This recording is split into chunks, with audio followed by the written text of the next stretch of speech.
নমস্কার বন্ধুরা, welcome to SB sport zone. এই ভিডিওতে আমরা কথা বলবো বেশ কিছু গুরুত্বপূর্ণ আপডেট নিয়ে। বেশ কিছু গুরুত্বপূর্ণ বড় আপডেট বেরিয়ে আসছে। এই আপডেটগুলি আজকের এই ভিডিওতে তোমাদেরকে জানাবো।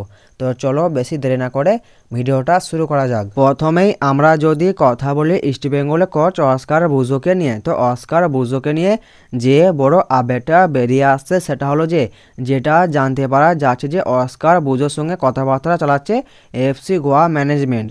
ব্যাপারটা হলো এটা যে তোমরা সকলেই জানো যে বর্তমান এফসি গোয়ার কোচ মালোলো মার্কোস তিনি আমাদের ভারতীয় জাতীয় দলের হেড কোচ। তো এই মরশুমটায় তিনি এফসি গোয়াকে কোচিং করাবেন। তো এই মরশুমটা শেষ হয়ে গেলে তিনি পুরোপুরিভাবে জাতীয় দলের কোচের দায়িত্ব পালন করবেন এবং তিনি সবসময় জাতীয় দল নিয়েই অ্যানালাইজ করবেন। তো এই মরশুমটা শেষ হয়ে গেলে তিনি পুরোপুরিভাবে আমাদের জাতীয় দলের কোচ হয়েই থাকবেন। তো এরপর ব্যাপারটা হলো এটাই যে এফসি গোয়া দলের সামনের মরশুমে একটা বেশ ভালো কোচ দরকার। তো সেই জন্য এফসি গোয়া ম্যানেজমেন্ট তারা ইস্টবেঙ্গল এফসির কোচ অস্কার বুজোর সঙ্গে কথাবার্তা চালাচ্ছে। এরপর ব্যাপারটা হলো এটাই যে অস্কার বুজোর সঙ্গে ইস্টবেঙ্গল এফসির কন্ট্রাক্ট মাত্র এই মরশুমটা পর্যন্ত রয়েছে। মানে এই মরশুমটা শেষ হয়ে গেলে অস্কার বুজোর সঙ্গে ইস্টবেঙ্গলের কন্ট্রাক্ট শেষ হয়ে যাবে। তো সেই জন্য এফসি গোয়া ম্যানেজমেন্ট তারা আগে থেকেই অস্কার বুজোর সঙ্গে কথাবার্তা চালাচ্ছে, তাকে যেন তাদের দলে আনা যায় সেই জন্য তার সঙ্গে আগে থেকে কথাবার্তা চালাচ্ছে। কিন্তু এটাও জানতে পারা যাচ্ছে যে অস্কার বুজো তার ইস্টবেঙ্গলে থাকার সম্ভাবনা সবথেকে বেশি, কারণ তিনি নিজেই ইস্টবেঙ্গলে থাকতে চান। তো অস্কার বুজোকে নিয়ে এরকমই আপডেট বেরিয়ে আসছে। এটাও জানতে পারা যাচ্ছে যে এফসি গোয়ার তরফ থেকে অস্কার বুজোকে একটা বেশ বড় অফার করা হয়েছে এবং এফসি গোয়ার তরফ থেকে অস্কার বুজোকে একটা বড় কন্ট্রাক্টও অফার করা হয়েছে। এরপর ব্যাপারটা হলো এটাই যে অস্কার বুজো তিনি শেষমেশ কোন ক্লাবে সাইন করেন, শেষমেশ এটাই আমাদের দেখার বিষয়।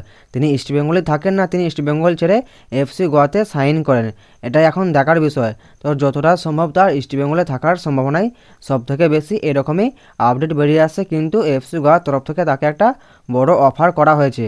তো অস্কার বুজোকে নিয়ে এই আপডেটটা বেরিয়ে আসলো, এই আপডেটটা তোমাদেরকে জানিয়ে দিলাম। ইস্টবেঙ্গলকে নিয়ে পরবর্তী যে আপডেটটা বেরিয়ে আসছে সেটা হলো যেটা জানতে পারা যাচ্ছে ইস্টবেঙ্গলের বিদেশি প্লেয়ার রিচার্ড সেলিস।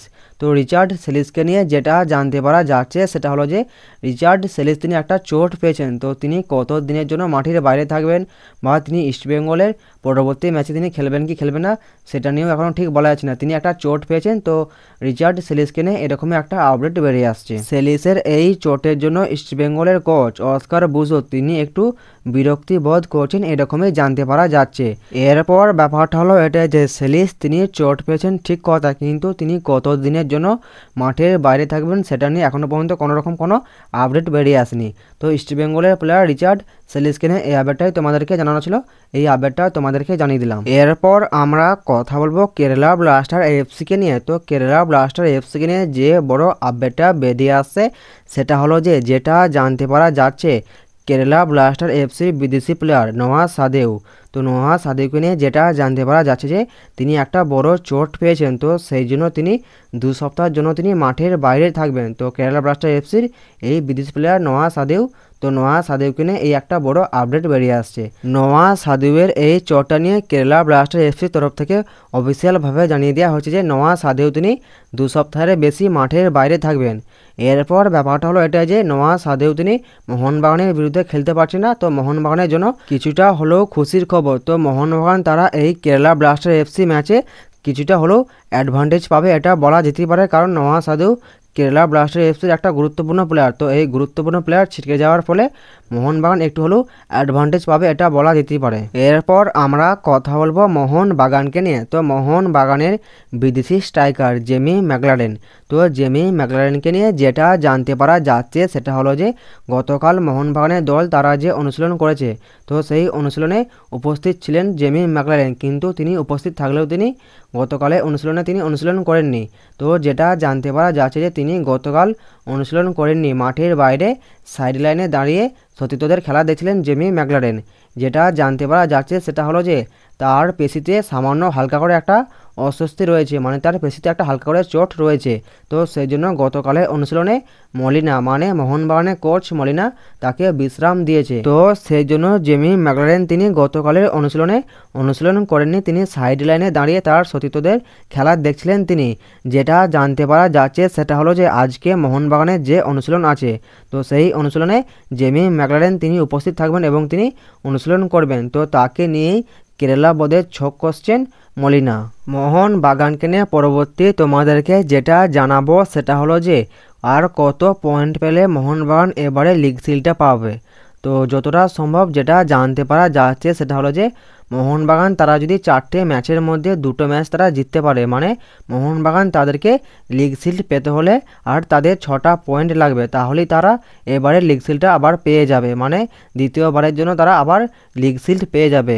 তো কেন বলছি, ব্যাপারটা হলো এটাই যে যদি আমরা ধরে নিই এএফসি গোয়া এবং জামশেদপুর এএফসি, তো এই দুই দল তারা মোহনবাগানের পর লিগ সিল্ডের দৌড়ে আছে।